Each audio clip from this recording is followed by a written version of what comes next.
कहानी की शुरुआत होती है 26 मार्च 1930 को और हम पपिलॉन को देखते हैं जो एक बेहद ही हुनरमंद तिजोरी तोड़ने वाला चोर है। वह वहां एक दीवार के पीछे छिपी भारी भरकम तिजोरी से उसके हाथ लगते हैं बेशकीमती हीरे और ढेर सारा कैश।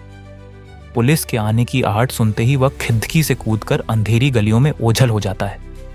पपिलॉन ये सारा माल लेकर सीधे एलेनफोर्ड नाम के एक क्लब में पहुंचता है। वहां उसका बॉस जीन कास्टेली उसका इंतजार कर रहा था। पपिलॉन उसे चुराए हुए हीरे सौंप देता है, लेकिन वह एक कीमती हीरों का हार और कुछ नग चालाकी से अपने पास छिपा लेता है। कास्टेली एक खतरनाक आदमी है। को रोलैंड लेग्रैंड नाम के एक आदमी की हत्या के इल्जाम में गिरफ्तार कर लिया जाता है। एक ऐसा खून जो उसने कभी किया ही नहीं था। अदालत में पपिलॉन की एक नहीं सुनी जाती।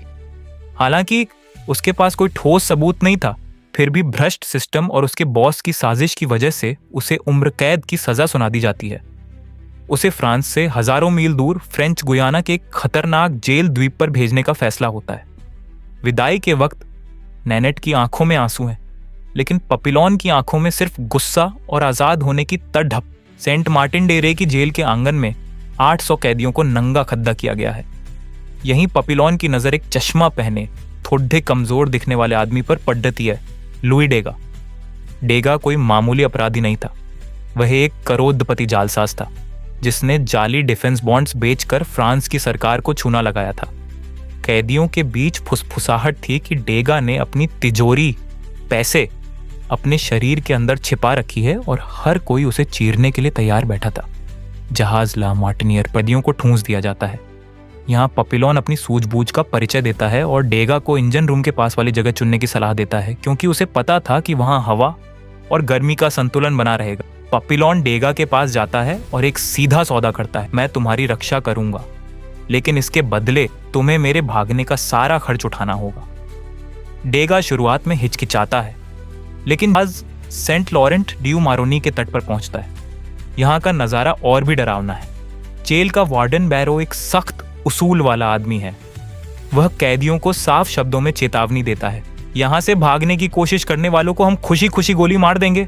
उसने भागने वालों के लिए सजा मुकर्रर कर रखी है। पहली बार पकड़े जाने पर 2 साल की काल कोठरी, दूसरी बार में 5 साल और तीसरी बार की कभी नौबत ही नहीं आती, क्योंकि कोई बचता ही नहीं।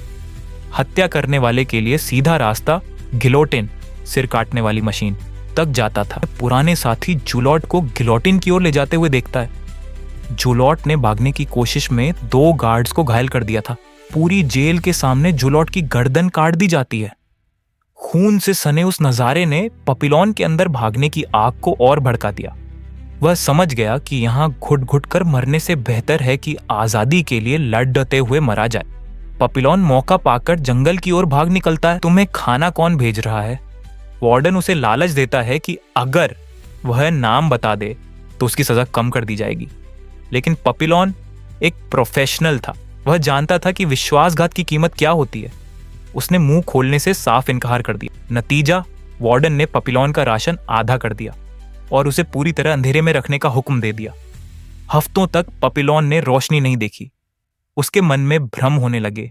उसे नैनेट और पेरिस की गलियां दिखाई देने लगीं, लेकिन हर बार कि डेगा ने उसके लिए रिस्क लिया है और वह हार नहीं मान सकता।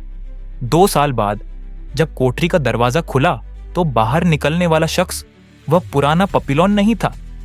वह हड्डियों का ढांचा बन चुका था, लेकिन वह मरा नहीं था। जब वह वापस मुख्य कैंप में पहुंचता है, वे एक नई और अंतिम योजना बनाते हैं, जिसमें एक नाव, एक अनजान डॉक्टर और समंदर की लहरों से जंग शामिल थी। लेकिन क्या डेगा, जो अब खुद को इस जेल का हिस्सा मानने लगा था, सच में पपिलॉन के साथ उस खौफनाक लहरों में कूदने की हिम्मत जुटा पाएगा? 2 साल की कालकोठरी एक इंसान को तोड़ दे सकती है, लेकिन पपिलॉन के लिए ये सिर्फ एक लंबी। डेगा ने एक स्थानीय डॉक्टर को रिश्वत देकर एक नाव का इंतजाम कर लिया था। एक तूफानी रात, जब बिजली कड़क रही थी और गार्ड्स की नजरें धुंधली थीं, पपिलॉन और उसके साथी अस्पताल की दीवार फांदकर भाग निकलते हैं। वे घने जगह पहुंचते हैं जहां नाव होने वाली थी। धकेल देता है, बंदूक की नाल के सामने पाता है। उन्हें वापस फ्रेंच गुयाना लाया जाता है। इस बार वार्डन बैरो का गुस्सा 7वें आसमान पर था। दूसरी बार भागने की सजा थी, 5 साल की काल कोठरी। पपिलॉन को फिर से उसी अंधेरे में धकेल दिया जाता है, लेकिन इस बार डेगा को भी नहीं बख्शा गया। डेगा को डेविल्स आइलैंड भेज दिया जाता है, एक ऐसी जगह जहां से आज तक कोई जिंदा वापस नहीं आया। 5 साल 1825 दिन का सन्नाटा।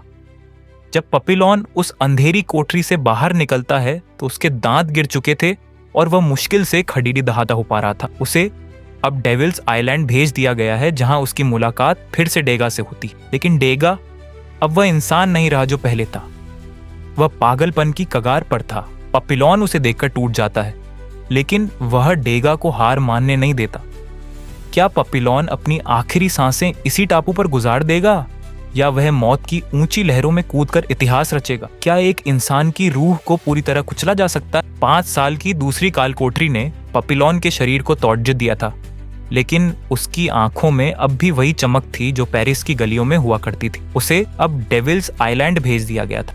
एक यहाँ से नीचे का नजारा मौत जैसा दिखता है। डेगा लहरों की भयानकता को देखता है और पीछे हट जाता है। वो ये समझ जाता है कि उसकी हिम्मत जवाब दे चुकी है और वह शायद समुद्र के उस पार की दुनिया। तुम जाओ, तुम्हें आजाद होना ही होगा।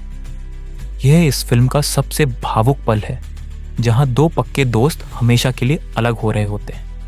पपिलॉन चिल्लाता है, हे भगवान मैं अभी। पपिलॉन की कहानी हमें सिखाती है कि सलाखें शरीर को कैद कर सकती हैं, लेकिन एक आजाद रूह को कभी नहीं। वह मरते दम तक अपनी छाती पर बनी उस तितली की तरह आजाद रहा। इसी के साथ ये कहानी खत्म होती है।